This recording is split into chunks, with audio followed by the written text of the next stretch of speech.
Hey guys, welcome. So we are going to start with some basics of linear equation in one variable. Okay, this is actually one of the most important aspects in order to understand mathematics starting from 8th standard to 12th standard. So it is very important to understand each and every step here. So guys, let us write the first question. So this is the first question that we are going to solve. यहाँ क्या हो रहा है check करिए. हमें सबसे पहले number को नंबर के पास लेकर जाना है. इज इक्वल टू के इस तरफ जब कोई नंबर जाता है तो उसका साइन चेंज हो जाता है. आपको करते करते आएगा. तो अब हम आगे क्या लिखेंगे. x is equals to 7. ये इस तरफ चले जाएगा तो -2 हो जाएगा +2 और 7 + 2 हो जाएगा 9. So this is going to be your answer. Dear students, अगर आप मेरे साथ साथ मैथ्स को लिख नहीं रहे हैं तो आपको यह समझ में नहीं आएगा. So I request every student who is right now watching this to write along with watching the video. So guys, यहाँ पे हमारा जो वेरिएबल है वो y है. यहाँ पे हमारा वेरिएबल था x. हमें वेरिएबल का वैल्यू निकालना है. देखिए हमारे चैप्टर का नाम क्या है, linear equation in one variable. इस इक्वेशन में एक ही वेरिएबल था. कौन था, x. यहाँ पर कौन वेरिएबल है, y. सो आइए अब हम y का वैल्यू निकालते हैं. आप समझ ही गए होंगे, नंबर को नंबर के पास लेकर जाना है. +3 इधर जाकर क्या हो जाएगा,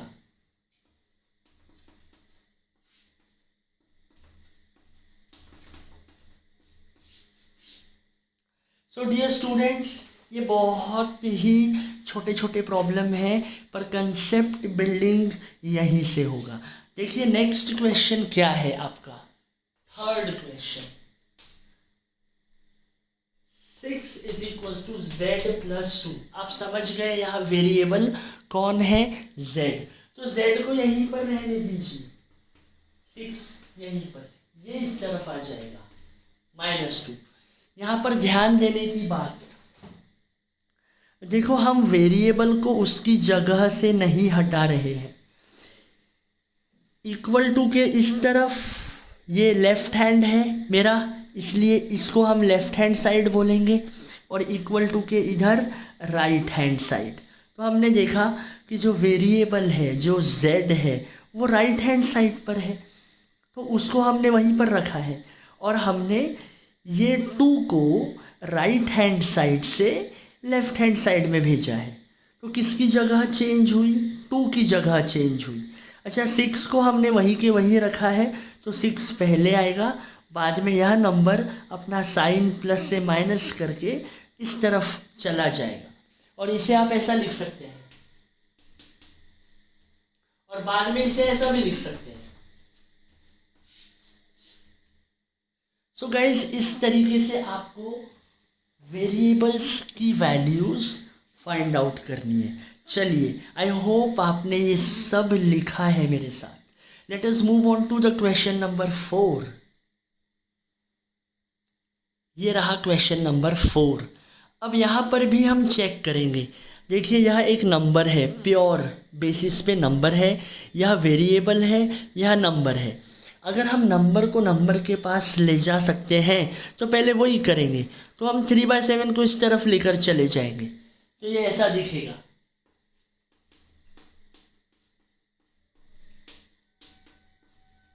क्योंकि दोनों का एलसीएम सेम है तो नंबर जैसे के वैसे आ जाएंगे और आपको आंसर मिलेगा 14/7.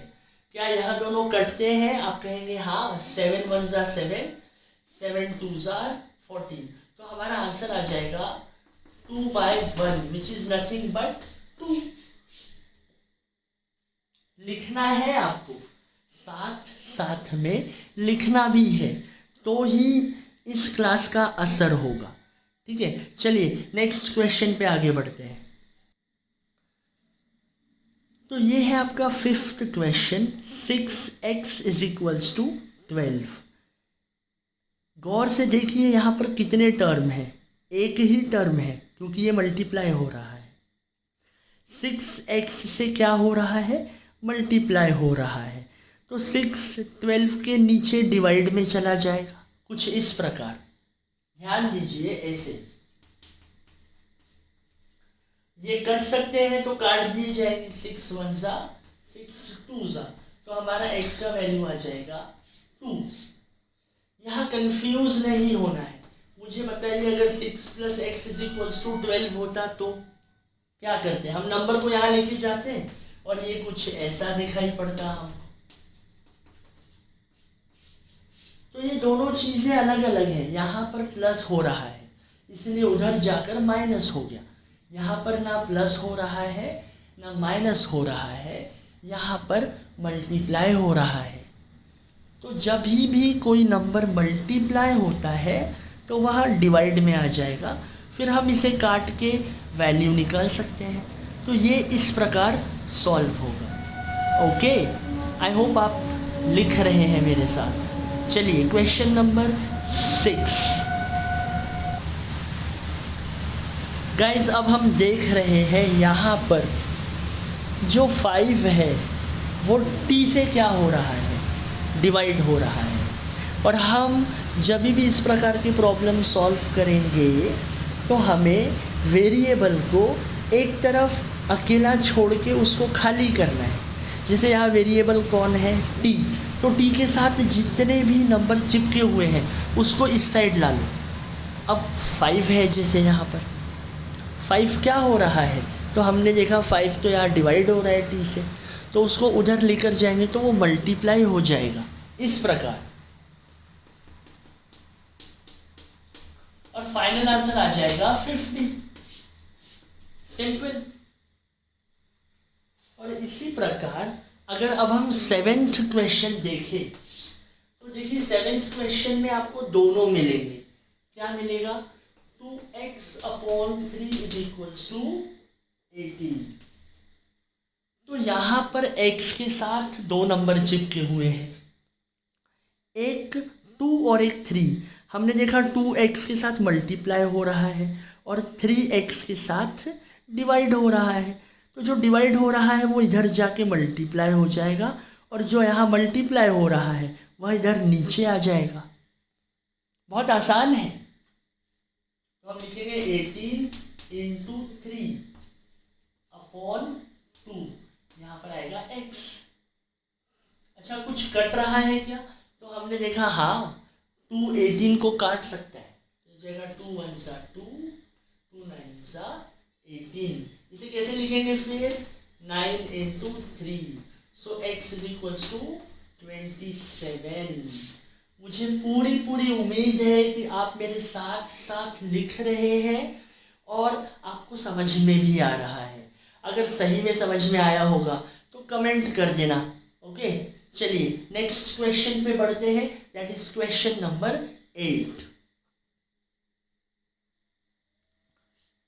ये वाला क्वेश्चन तो है आसान, पर पॉइंट वाले कैलकुलेशन में ना बहुत बार स्टूडेंट्स को प्रॉब्लम होती। So don't worry, I am here and I will tell you. पहले तो ये बताइए यहाँ वेरिएबल कौन है। आई होप आप समझ गए हैं। यहाँ वेरिएबल है y, तो y को अकेला छोड़ना पड़ेगा। y के साथ कौन सा नंबर चिपका हुआ है, 1.5। क्या हो रहा है 1.5, y को क्या कर रहा है, डिवाइड कर रहा है। वहाँ जाएगा तो क्या करेगा, यस मल्टीप्लाई। तो ये ऐसा दिखेगा।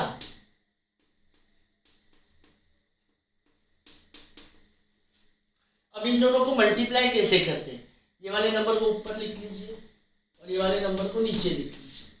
सिंपल है, बताइए 5 6 = 30, 0 3, 5 1 = 5 + 3 8, 6 1। चलिए यहाँ तक तो सबको आता है। अब पॉइंट कहाँ लगाएंगे, तो हम काउंट करेंगे ये दोनों नंबर को जिन्हें हमने मल्टीप्लाई किया है, और उसमें यहाँ पॉइंट के बाद एक डिजिट आ रहा है और यहाँ पॉइंट के बाद एक डिजिट आ रहा है। टोटल पॉइंट के बाद 2 डिजिट आ रहे हैं। कितने डिजिट आ रहे हैं? 2। तो हम उल्टी गिनती शुरू करेंगे और 2 के बाद पॉइंट लगा देंगे। तो 1 2 पॉइंट कहाँ आएगा? 2.40। तो 2.40 is equals to y, therefore y is equals to 2.40 और इसी को आप 2.4 भी लिख सकते हो। एक ही बात है, पॉइंट के बाद वाले आखिरी ज़ीरो की अहमियत नहीं होती है। सो आई होप 8th क्वेश्चन आपको अच्छे से आ गया है। प्लीज़ लिखते रहिए साथ में। अगला question 9th question on your screen. अच्छा, यहाँ से पिक्चर थोड़ी सी बढ़ना शुरू होती है। यहाँ हम देखते हैं हमारा वेरिएबल कौन है? एक्स के साथ कौन चिपका हुआ है? एक तो 7 चिपका हुआ है और 9 भी माइनस हो रहा है। ठीक है, तो यहाँ हम क्या करेंगे? सबसे पहले 7 को लेके जाए या 9 को लेकर जाए? तो हम देखते हैं जो x से दूर है पहले वह जाएगा और धीरे धीरे हम पास में आएंगे और उनको भेजेंगे। तो अभी सबसे दूर कौन है? 9। तो पहले 9 को भेजिए। तो ये ऐसा होगा, है ना? माइनस इधर जाकर प्लस हो गया। आपने देखा 16 और 9 कितना होता है? 25। अब आपको पता है 7x के साथ मल्टीप्लाई हो रहा है, तो वहां जाकर क्या हो जाएगा? डिवाइड। ये रहा आपका सिंपल 9th क्वेश्चन का आंसर। और इसी प्रकार के टेक्निक्स को आपको याद रखना है। Dear students, the technique is very important. Numbers can change, the problem can change, what will not change is the technique. So you have to focus on the technique. Let us move on to the next question, and the 10th question is 14y minus 8 is equals to 13। अगर मैं आपसे कहूँ कि सबसे पहले क्या करना चाहिए, तो आपका जवाब होना चाहिए कि जो वेरिएबल है उससे दूर वाली चीज़ों को पहले उधर ट्रांसफ़र कर दो। कौन? 8। अच्छा ठीक है, okay. So it will be like 13 plus 8। So it will be like how much? 21। Yes. अब 14y के साथ मल्टीप्लाई हो रहा है, वहाँ जाकर क्या हो जाएगा? कुछ ऐसा हो जाएगा। तो ये हमारा फाइनल आंसर है। बट अगर यह कट रहा है तो इसे काटिए। अगर ये कोप्राइम्स है तो काटिए। हमने देखा यार तो 7 के टेबल में आते हैं। 7 2 ज़ा 14 एंड 7 3 ज़ा 21। सो हमारा फाइनल आंसर क्या हो जाएगा?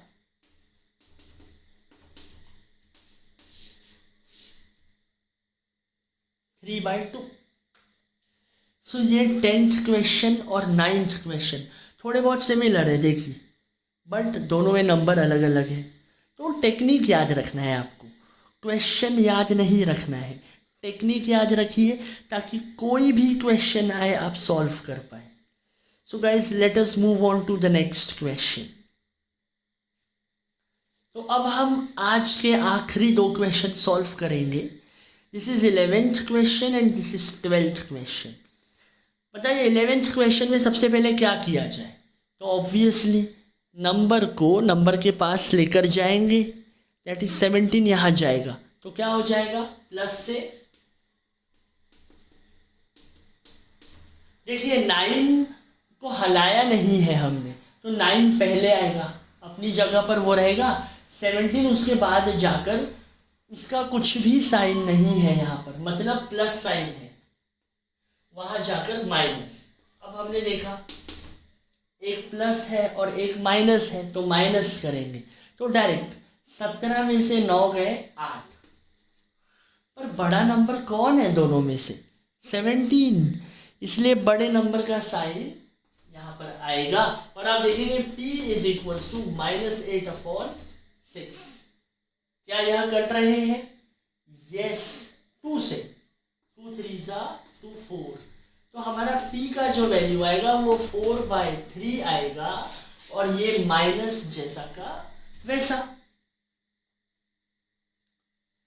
So once again, my dear students, the important thing is technique. Now यहाँ पर आइए, कौन है वेरिएबल? हमने चेक किया x हमारा वेरिएबल है।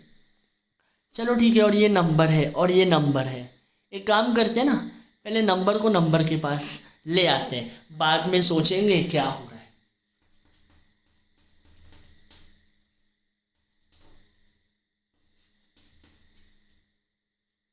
अच्छा, अब इन दोनों को सॉल्व करना पड़ेगा, और ये 1 के नीचे कुछ नहीं है, मतलब 1 है। देखिए, आपको फ्रैक्शन वाले एडिशन सब्ट्रैक्शन अगर नहीं आते हैं तो मुझे बताइए, सो दैट ऐसे वाले क्वेश्चंस की प्रैक्टिस लेनी पड़ेगी। यहाँ पर हमें एलसीएम निकालना पड़ेगा। ये 1 इधर आया है और ये 1 के नीचे कुछ नहीं है, तो हम इसे 1/1 भी लिख सकते हैं। मैं नेक्स्ट स्टेप पे लिख कर बताता हूँ। ये और ये एक ही चीज है। ये कैसे आया है? +1 यहाँ गया है तो -1 आया है। नेक्स्ट स्टेप में 1/1, दोनों का एलसीएम कितना आ जाएगा? 15। अब यहां पर आपको क्या करना है? डिनोमिनेटर के टेबल में चेक करना है कि एलसीएम कितने टाइम्स आता है। तो हमने देखा 15 के टेबल में 15 वंस टाइम आता है, तो हम उस नंबर को लिखेंगे यहाँ। 15 के टेबल में 15 वंस आ, तो 1 यहाँ पर, और 1 इंटू इसके ऊपर वाला नंबर, फिर माइनस एक और बार क्या हमने क्या किया था कि डिनोमिनेटर के टेबल में एलसीएम देखा। जैसे यहाँ 15 के टेबल में 15 देखा, 1 आ रहा था, वैसे यहाँ 1 के टेबल में देखेंगे कितने टाइम्स में 15 आ रहा है।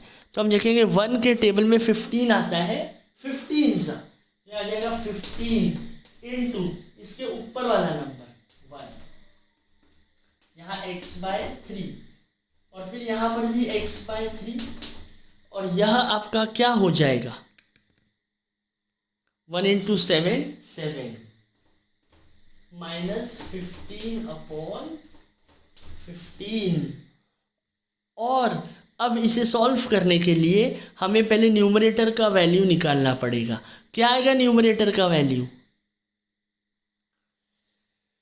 न्यूमरेटर का वैल्यू यहाँ पर एक प्लस है और एक माइनस है, तो हम माइनस करेंगे। तो 15 में से 7 गए 8, बड़ा नंबर 15 है तो उसका साइन माइनस है, वह आखिरी तक आएगा, वह परसिस्ट करेगा। क्या करेगा? ये शब्द याद रखिए, वह रहेगा, वह परसिस्ट करेगा। ठीक है, डेली हम कोशिश करेंगे कि 1-2 नए वर्ड हम समझें। तो यह रहा आखिरी तक, माइनस परसिस्ट किया। अब हम देखें x/3 यहाँ पर अकेला चलता आ रहा था।